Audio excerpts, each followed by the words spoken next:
আমি আজকে তোমাদেরকে শোনাবো আমার জীবনে ঘটে যাওয়া এক কঠিন বাস্তব সত্য ঘটনা। বর্তমানে আমি একটা ক্যাব কোম্পানির মালিক। আমি এখন গাড়ি চালাই না, এখন আমি ড্রাইভার রাখি। কিন্তু হ্যাঁ, অনেক রাতে আমি একটা এমার্জেন্সি কল পেলাম, তাই ঘটনাস্থলে যাওয়ার উদ্দেশ্যে রওনা দিয়েছি। আমার যতগুলো ক্যাবের ড্রাইভার আছে বেশিরভাগই সব প্যাসেঞ্জারকে গন্তব্যস্থল থেকে আনতে ব্যস্ত, আর কিছু জনের আজকে ছুটি। হঠাৎ রাত 12টার সময় কোম্পানির অফিসে বসে আছি আর একটা ফোন আসে। আমি ফোন তুলে বললাম, হ্যালো, ডেস্টিনেশন ক্যাব সার্ভিস, কিভাবে আপনাকে সাহায্য করতে পারি? ফোনের ওপাশ থেকে একটা মেয়েলি কণ্ঠ বলে উঠল, আসলে আমি একটা বিপদে পড়েছি। আমি যেখানে আছি কোনো গাড়ি পাচ্ছি না। প্লিজ আপনাদের যে ড্রাইভার ফ্রি আছে একটু পাঠিয়ে দিন। অনেক রাত হয়ে গেছে, এরপর বাড়িতে গেলে বাবা মা হয়তো আর ঘরেই ঢুকতে দেবে না। হ্যাঁ ঠিক আছে, আপনি আপনার লোকেশনটা আমাকে হোয়াটসঅ্যাপ করে পাঠিয়ে দিন, আমি আপনার লোকেশনে এক্ষুনি পৌঁছে যাচ্ছি। তাই আর কি, গাড়ি নিয়ে বেরিয়ে পড়লাম। লোকেশন তো এটাই, কিন্তু কেউ নেই কেন? দেখি কিছুক্ষণ ওয়েট করি। কিছুক্ষণ ওয়েট করার পরে হঠাৎ করে সারপ্রাইজ দিয়ে আমার সামনে এলো পর্ণা ও তার আরেক বান্ধবী টিনা। পর্ণা আমার গার্লফ্রেন্ড, 2 বছর হলো আমাদের রিলেশন হয়েছে। শুভ জন্মদিন অভি, গাড়িটা নিয়ে সোজা চল রুমা গেস্ট হাউসে। জো হুকুম ম্যাডাম। আমি প্রথমে কিছুটা অবাক হই, তারপর আর কি, ম্যাডামের যা আর্জি, গাড়িটা সোজা নিয়ে চলে গেলাম রুমা গেস্ট হাউসে।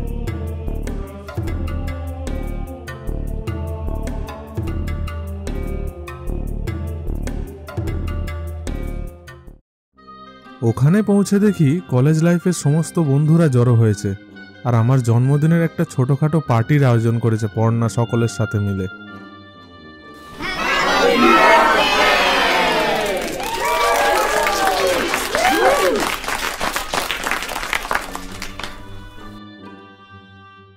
You will marry me Abhi? Yes Parna, আমিও তো এটাই চাই। আমি তো পুরোই অবাক, সকলের সামনে হাঁটু গেড়ে বসে পর্ণা আমাকে প্রপোজ করলো। আমি অ্যাকসেপ্টও করে নিলাম। তারপর চললো একটু রঙিল তরল পানীয়। পানীয় খেতে খেতে আমি সুইমিং পুলের ওপর দুটো চোখ দেখতে পেলাম। চোখগুলো না ভীষণ চেনা, কিন্তু চিনতে পারছি না ঠিকঠাক। চোখ দুটো আমাকে অনেকক্ষণ ধরে দেখছে। কিছুক্ষণ পর আমি ওই দিকটা ইগনোর করি। এরপর আমি ওয়াশরুমের দিকে যাই। তারপর যখন ওয়াশরুম থেকে ফ্রেশ হয়ে আমি বেরোচ্ছি, তখন আমার সামনে একটা মহিলার আবছায়া দাঁড়িয়ে থাকতে দেখি।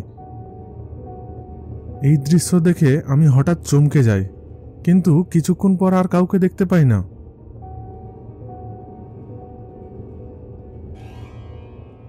তুই কোথায় গেছিলিস অভি? দাঁড়া, আমি একটু ওয়াশরুম হয়ে আসি।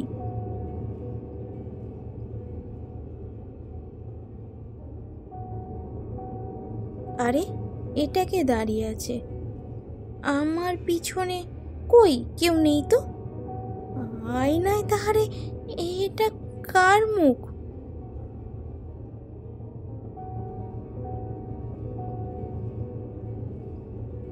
জানিস অভি, নেশাটা মনে হয় একটু বেশি হয়ে গেছে।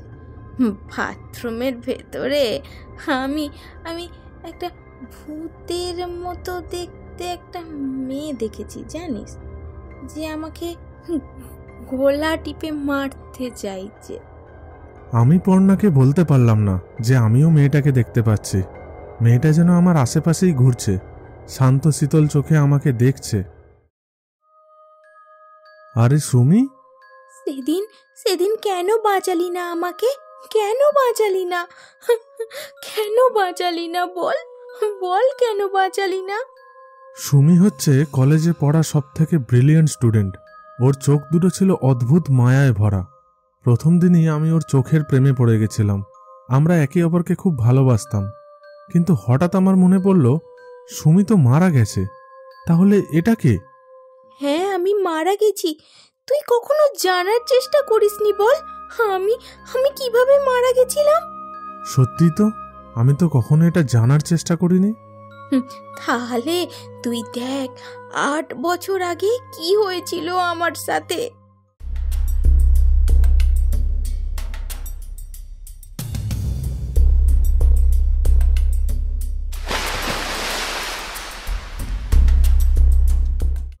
আমরা কম বেশি সকলেই একটু নেশা করেছিলাম, কিন্তু পর্ণা আমার ড্রিঙ্কে একটু বেশি পরিমাণে নেশার দ্রব্য মিশিয়ে দেয়। তোরা যখন সকলের রুমে চলে যাস কেক কাটতে, পর্ণা আমাকে সুইমিং পুলে ঠেলে ফেলে দিয়ে চলে যায়। সাঁতার কাটতে জানতাম না, তাই আমি মারা গেছি। পোস্টমর্টমে উঠে আসে অতিরিক্ত নেশার কারণে নাকি আমি মারা যাই। আসলে জলে ডুবে না, আসলে তো এটা আমাকে পর্ণা হত্যা করেছিল রে। পর্ণা তো একজন মার্ডারার। কিন্তু তোকে পর্ণা শুধু শুধু কেন মারতে যাবে? তুই এখনো বুঝতে পারলি না অভি? পর্ণা তোকে ভালোবাসতো। ও জানতো আমি যতদিন না তোদের মাঝখান থেকে যাব ততদিন তুই ওকে কখনো ভালোবাসতে পারবি না, তাই আমাকে সরিয়ে দিল। আমার বাবা মায়ের একমাত্র ভরসা ছিলাম আমি অভি, ভরসা ছিলাম রে। অভি অভি তোকে আমি ছাড়বো না, তার আগে আমি পর্ণাকে খুন করব, পর্ণাকে।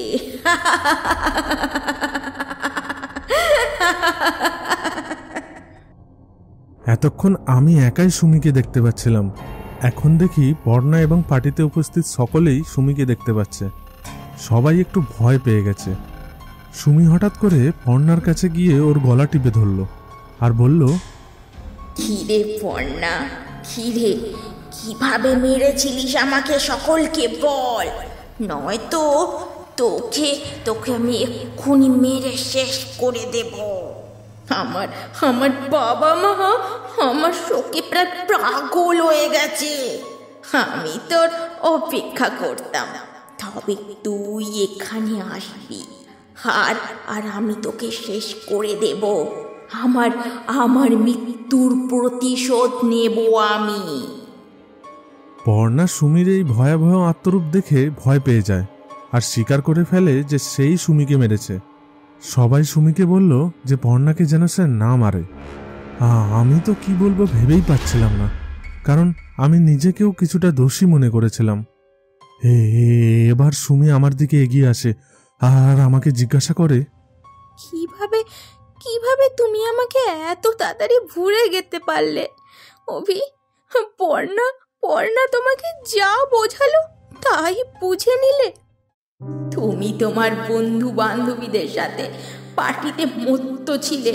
আমি বলেছিলাম এ পার্টিতে আমি আসবো না, তুমি বলেছিলে আমার দায়িত্ব তোমাকে বাড়ি পৌঁছে দেওয়া, কিন্তু এটা তুমি কি করলে? তোমার ভালোবাসা এতটাই দায়িত্ব কর্তব্য জ্ঞানহীন ছিল অভি। যখন আমার দায়িত্বই নিতে না পারবে, আমাকে ভালোভাবে বাড়ি পৌঁছাবার কথা রাখতে না পারবে, তুমি কেন আমার দায়িত্ব নিতে গেলে? আমার বাবা মাকে তুমি কথা দিয়েছিলে। আমি তখন চুপ করে মাথা নিচু করে দাঁড়িয়েছিলাম। আর সত্যি তো, আমি দায়িত্ব নিয়েছিলাম সুমিকে তার বাড়িতে পৌঁছে দেব, কিন্তু আমি সে কথা রাখতে পারিনি। সুমি, আমাকে তুমি ক্ষমা করে দাও। সুমি, আমাকে তুমি ক্ষমা করে দাও। আমার যা হওয়ার হয়ে গেছে। এতদিনে আমার আত্মা শান্তি পেয়েছে। একটাই রিকোয়েস্ট শুধু, আমার বাবা মাকে দেখো, একটু ডাক্তার দেখিও, আর কিছু না পারলে বৃদ্ধাশ্রমে পাঠিয়ে দিও। আমার বাবা মার দায়িত্ব পালনে কাণ্ড জ্ঞানহীন হয়েও না। কখনো তো খোঁজ নিয়ে দেখোনি আমার বাবা মা কেমন আছে। আমার শোকে প্রায় তারা অর্ধ পাগল হয়ে গেছে অভি, অর্ধ পাগল হয়ে গেছে।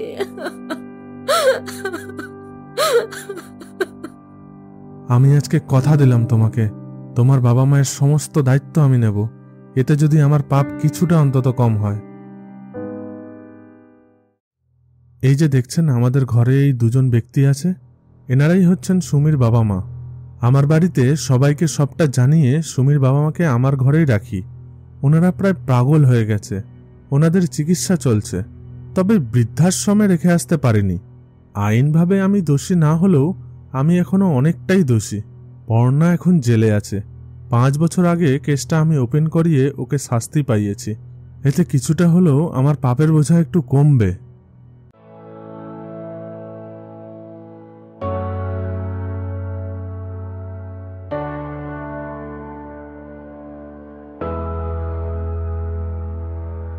অন্ধকারে লুকিয়ে যায় মন, রাতের অজানা ঘটনা গোপন, ভয় একা আধার মধ্যে বেঁচে থাকে একা বিষাদে। চাঁদের আলো একে আসে এই অবিশ্বাসী রাতে, ভয়ের সঙ্গে মিলে হাতে হাত রাখে আমার হাতে। প্রেমের রহস্য ভয়ঙ্কর, অন্ধকারে আঁকা বন্ধুত্বের কাহিনী, অজানা রহস্যে ভেসে রয়েছে সেই প্রেমের কাহিনী। প্রেমের রহস্য ভয়ঙ্কর, অন্ধকারে আঁকা বন্ধুত্বের কাহিনী, অজানা রহস্যে ভেসে রয়েছে সেই প্রেমের কাহিনী।